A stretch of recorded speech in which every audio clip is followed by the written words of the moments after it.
Good morning, everybody.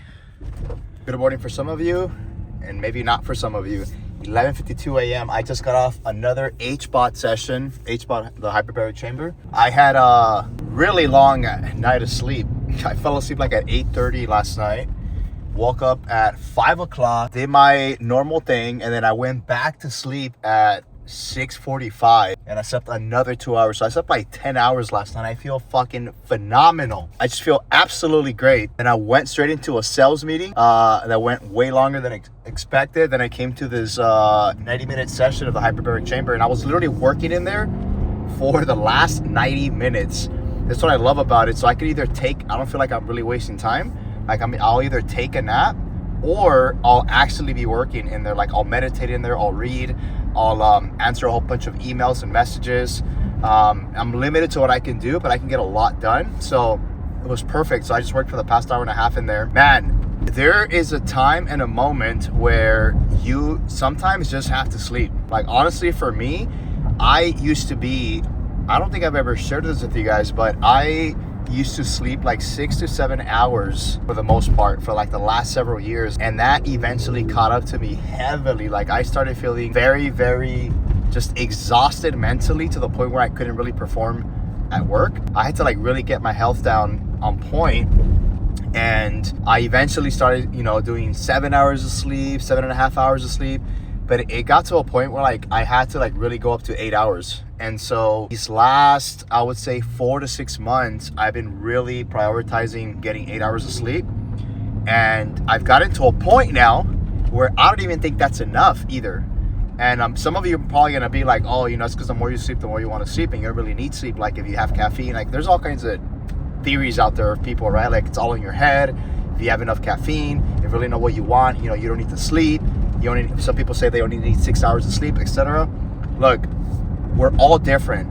Every single one of us is different, and everybody needs a certain amount of hours depending on their body age, depending on their health, depending on how physically active they are, depending on a lot of different things. And I have gone super heavy into my health the last few years, and I got really deep into the biohacking world a few years back. So I think I've mentioned this before, but I have this condition called Hashimoto's that just makes everything 3 times harder, 5 times harder. So it's not really in my head. Although I knew how to fix it, I just wouldn't do the right things to fix it, right? Which was eating healthy, working out consistently, and sleeping 8-9 hours a day. And so I finally got that tracked down, you could say, the last 6 months.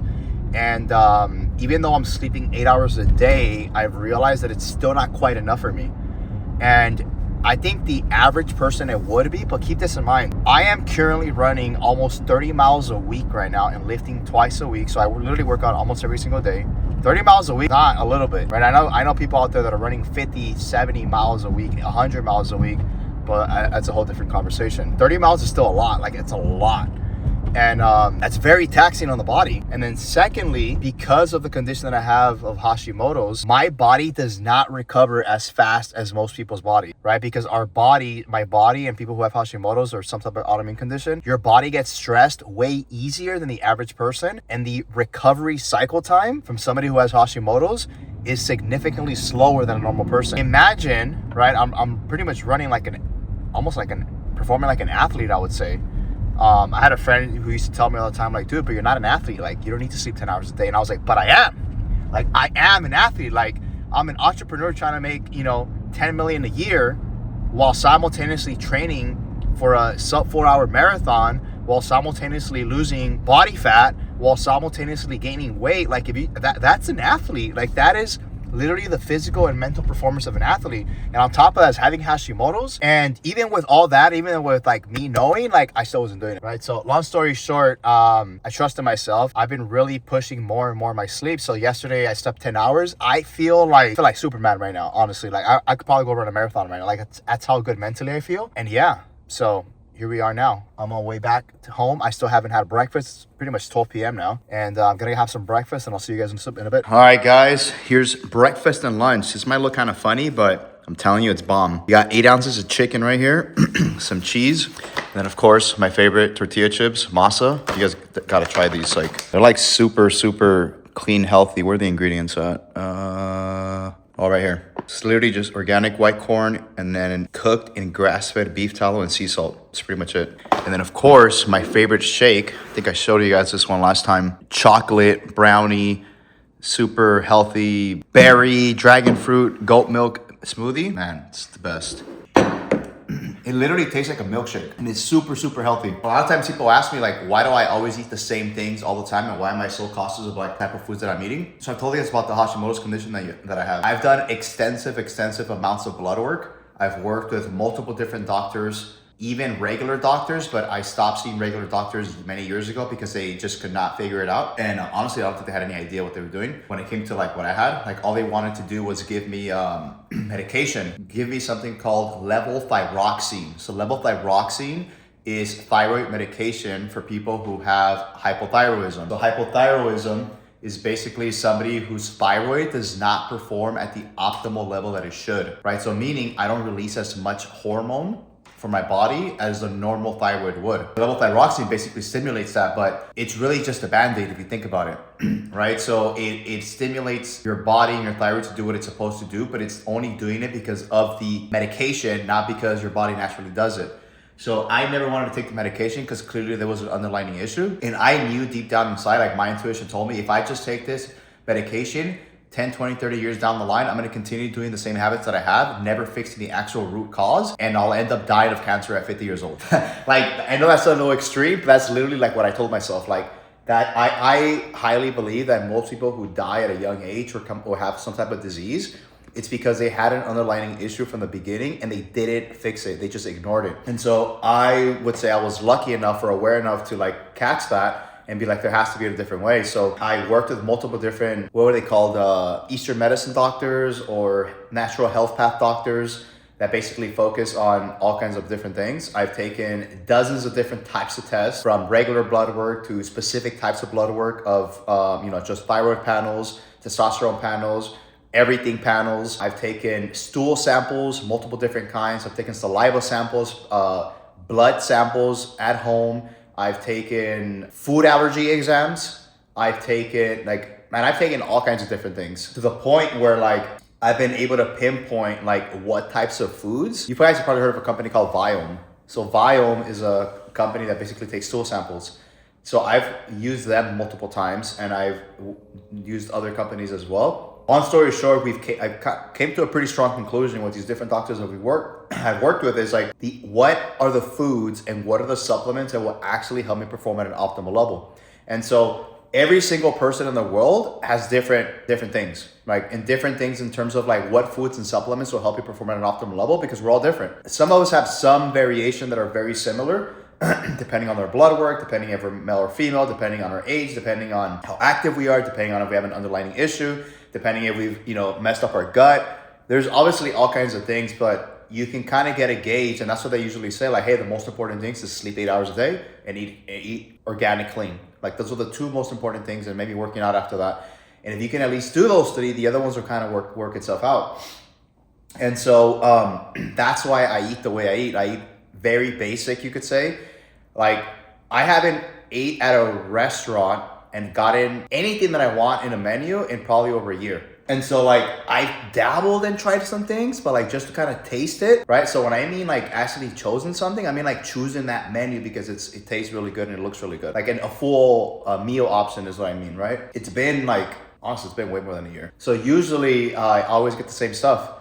And the downside though, why I think it's been so long that I haven't really like completely healed is because I would occasionally I wasn't sleeping enough, long story short. That was the other big thing is like I just kept not sleeping and I kept trying to power through. But eventually that's when I was talking about earlier, like I had to like really settle down on that, like the recovery aspect. So I started doing, a lot of sauna, a lot of cold plunges, a lot of hyperbaric chambers and sleeping 8 hours a day. So now I'm going to crank it up and start sleeping 9 hours a day. And I can feel the difference. Like I feel like my brain is moving at such a rapid pace. It doesn't normally feel this way.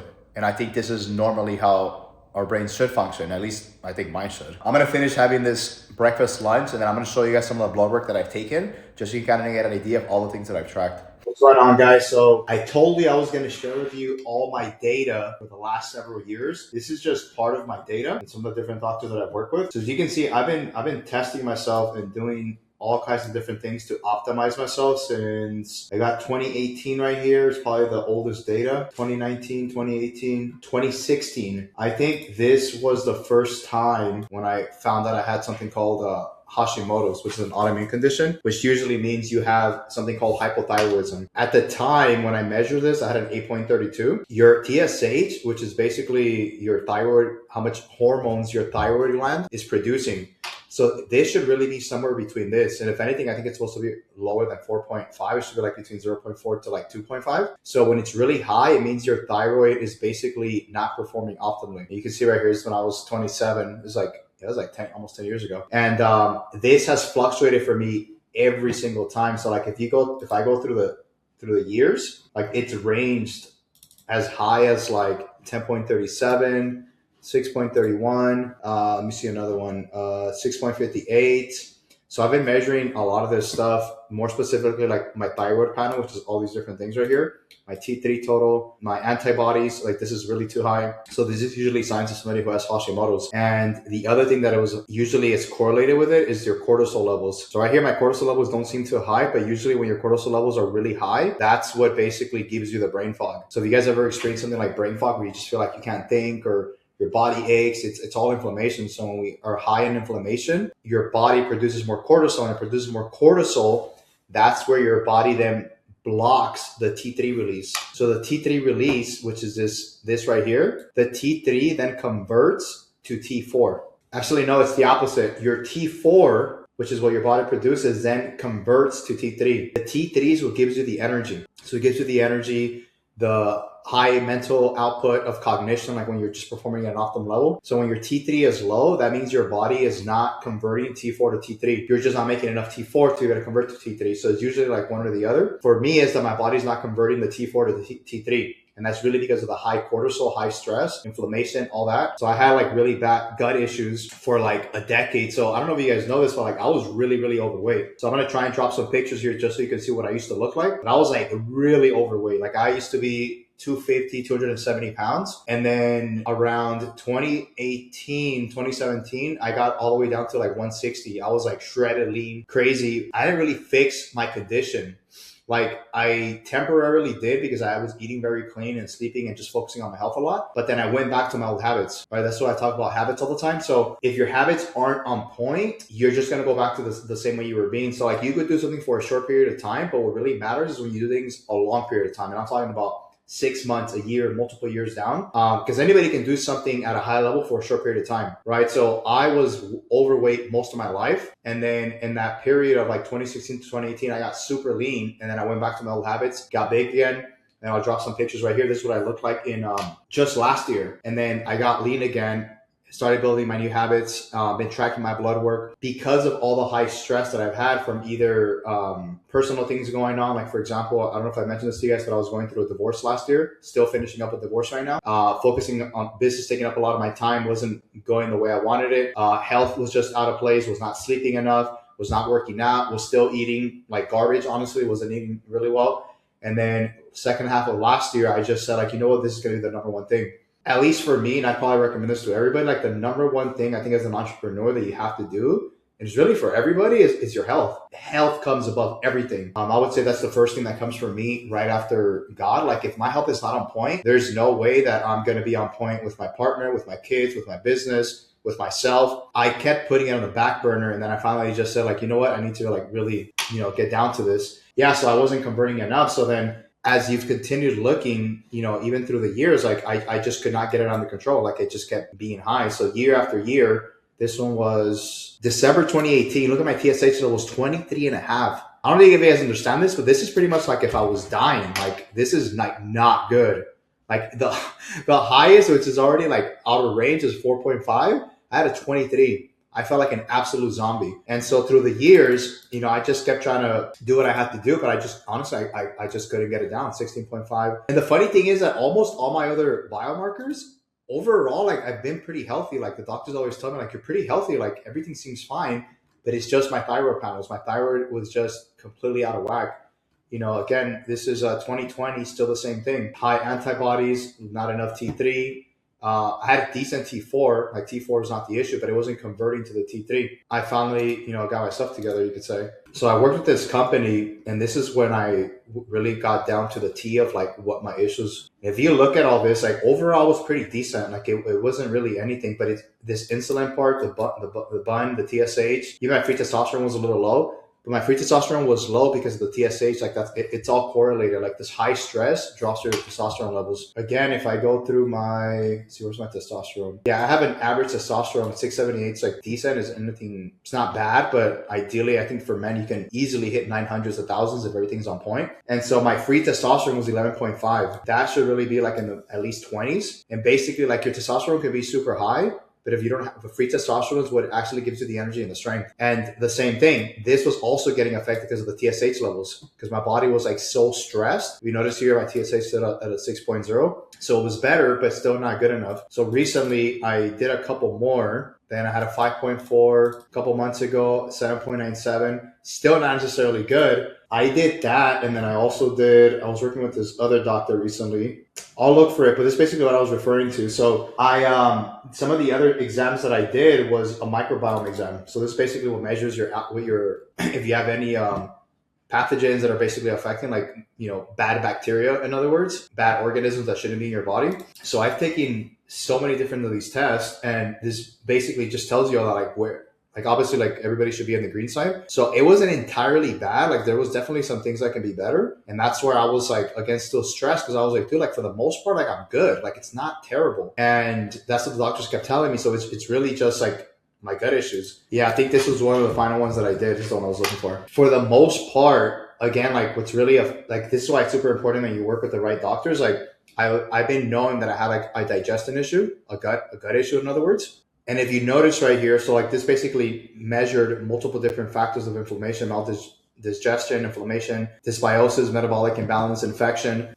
These are really bad, clearly. Like it's in high need of support. So this is all a gut problem. So it's not that my gut doesn't work. It's not that I can't get high testosterone. But if I don't have my sleep on point, if I don't have my diet on point, this is never going to heal. And again, like if you think about it, I've damaged this for 20 years of my life. Like I was overweight my entire life. So right now, a lot of what I'm working on is, again, eating nothing but 100% organic whole foods that are not going to affect me, to basically heal the gut. And so I'm taking a lot of prebiotics, probiotics, a lot of fermented foods, a lot of vegetables, fruits, and some protein, chicken, meat, fish, and which you would think is like the normal way to eat, but you think, if you look at it, most people don't eat that way. At least, I didn't. And so that's what we're trying to fix right now. And I'm hoping that when we fix this, my TSH levels are gonna get better. There's this other allergy exam. So I was mentioning to you guys how I don't eat certain foods. So it's basically this exam that I took. It's a food panel IgG. And this basically tells you, like, the closer to the right that it is you should avoid the food. So if you notice, my dairy section is, for the most part, like in the high reds. Like I got whey protein. I rarely have whey. I used to have 1 or 2 scoops of whey every single day. I cut that out to like 1 every other day, 1 scoop. So I severely cut it down. I'm not having any regular milk anymore. So like cheddar cheese, cottage cheese, casein, buttermilk, blue cheese, like it's all here in this red section. But the ones that isn't is sheep's milk and goat's milk. So I honestly, goat's milk's pretty good. It can't really taste the difference. When it comes to nuts and seeds, I'm pretty good for the most part, except for pecans and walnuts. Eggs, I'm pretty good. Legumes, I'm pretty good. When it comes to fruits overall, I can have just about anything. Surprisingly, olive oil really affects me. Gooseberry, which I've never had, I don't know what that is. Lychee, I don't even like that. So I'm good with that. So I'm pretty good with fruit. And then when it comes to vegetables, you'd be surprised, like even asparagus. I don't have bamboo shoot, but asparagus, carrots, I don't really eat much of that. I think part of the reason for this too, what ends up happening with your IG tract is that when you eat too much of the same foods, eventually your body resists it and doesn't want to have it. So I remember like in 2017, 2018, when I was eating super healthy, I was eating the same stuff every time. Asparagus, carrots, spinach, like the same thing. So nowadays I have a lot of, I'll have artichokes, I'll have beets, I have cabbage, I'll have cucumbers, kale. I hate kale, but I'll have a little bit.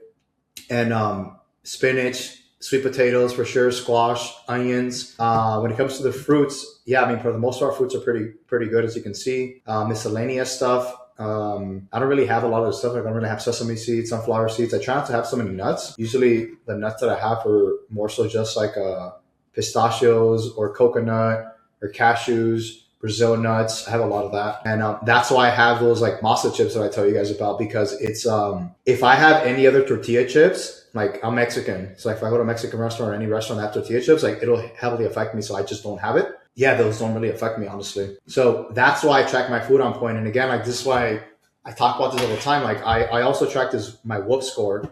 I can't really show it as well here as you could on the app. But you can see here my recovery levels for the last 6 months. On average, you can't tell right here. Yeah, you can't really tell what my average is for the 6 months, but on my phone, you can see that I pretty much average about 67%. If you notice, it's pretty evenly divided. So for whatever reason, like I can't get past that because of all the stress my body has, especially now with all the running that I'm doing. But when it comes to sleep though, on the sleep side, I've been doing a lot better. Yeah, so this only showing me a month's worth of data, but I'm sleeping a lot more than before. So I'm pretty much averaging about 8.5 hours in bed. And ever since I made that change the last 6 months, well, this is showing just the last month, but I'm pretty much averaging this last 6 months. I feel way better, even though the recovery is not that great. That's why I do all these other things like hyperbaric chamber, sauna, cold plunges, all that. Yeah, I mean, I hope this guys gives you somewhat of an overview as to like why I look at that. But yeah, as an entrepreneur, and really like even if you're a student or trying to get your degree in something, really anything, like your health has to be on point. If it's not on point, you're not gonna be able to perform and do things you need to do on a daily basis. So, and yeah, that's my picture. But that's all I got for you guys. I'm actually gonna head to the gym right now. It's about 5:20 p.m. and then I'll catch you guys later.